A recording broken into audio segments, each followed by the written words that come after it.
మనము ఉదయం లేవగానే ఒక కొన్ని అఫర్మేషన్స్ చేసుకుంటే, అంటే స్నానం చేయాలన్నా స్నానం చేయకూడదా అవన్నీ ఏం లేవమ్మా, విశ్వనియమాలకి మడి మైల అంటూ ఏమీ లేవు, మంచి మనసు మాత్రమే.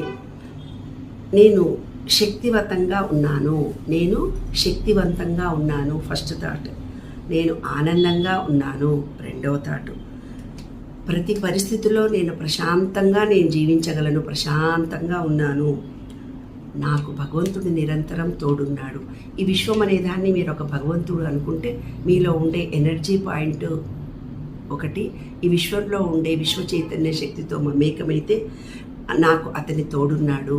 అంటే చిన్నపిల్లల మనం చేయి పట్టుకొని నడుస్తూ వెళ్ళిపోతాం, ఏదో భయపడుతూ పోతుంటే నీకున్నానరా బంగారు తండ్రి అంటాం కదా. అలాగే మనం భయపడుతూ ఉంటే కనుక మనకు ఆ విశ్వం అనేది ఒక తండ్రిలాగా చేయి పట్టుకొని తీసుకెళ్ళి అతని గుండెలకు మనను హత్తుకొని